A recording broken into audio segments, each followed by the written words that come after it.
ബഹുമാന്യരായ നേതാക്കൾ, സഹോദരങ്ങൾ, ഞാൻ ഒരു പ്രസംഗത്തിന് ഉദ്ദേശിക്കുന്നില്ല.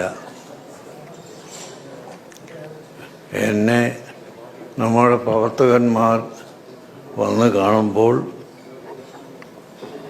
ചോദിക്കുന്ന ചോദ്യത്തിന് മറുപടിയായി എൻ്റെ ജീവിതത്തിലെ ചെറുപ്പകാലം മുതൽ ഉള്ള സംഭവങ്ങൾ ഞാൻ പറഞ്ഞിട്ടുള്ളതാണ്.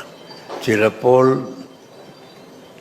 ചെറുപ്പകാലത്ത് നടന്ന പ്രത്യേക ചില സംഭവങ്ങൾ പറയാൻ വിട്ടുപോയിട്ടുമുണ്ടാകാം. ഏതാണ്ട്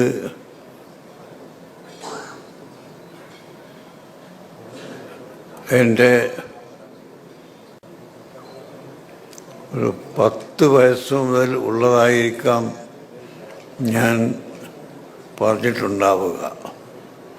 ഇന്ന് 85 വയസ്സായ എനിക്ക് അതിനിടക്ക് നടന്ന എല്ലാ സംഭവങ്ങളും ഓർമ്മയിൽ വന്നു കൊള്ളണമെന്നില്ല.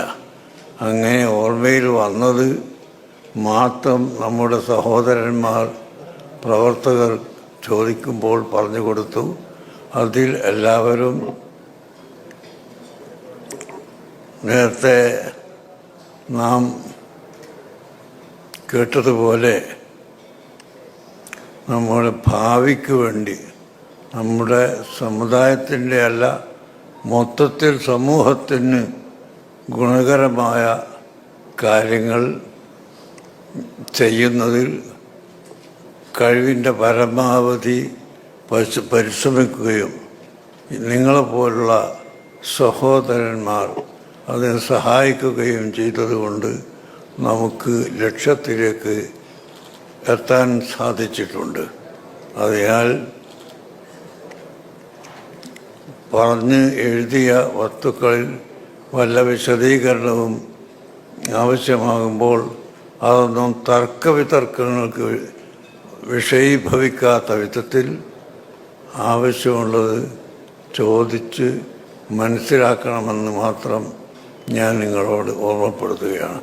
നമ്മുടെ ഈ പ്രവർത്തനങ്ങളെല്ലാം നമ്മുടെ നാട്ടിലുള്ള ജനങ്ങൾക്കെല്ലാവർക്കും ഉപകരിക്കുന്ന ഒരു പ്രവർത്തനമാകണം.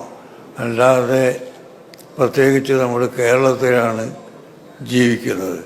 കേരളത്തിൽ ജീവിക്കുമ്പോൾ കേരളത്തിൽ വിവിധ മതക്കാരും വിവിധ ചിന്താഗതിക്കാരും യോജിച്ച് ജീവിക്കുന്ന ഒരു പ്രദേശമാണല്ലോ.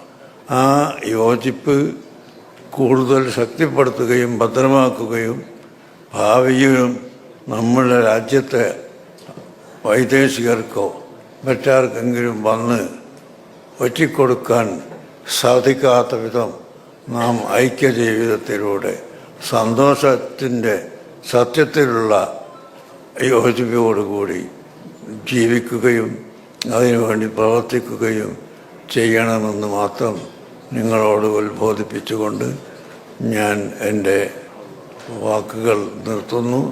ഈ പരിപാടിക്ക് വളരെ പ്രയാസപ്പെട്ടുകൊണ്ട് ഇവിടെ വന്നിട്ടുള്ള എല്ലാ ആളുകൾക്കും ഞാൻ പ്രത്യേകമായി നന്ദി രേഖപ്പെടുത്തുകയും ചെയ്യുന്നു. അസ്സലാമു അലൈക്കും.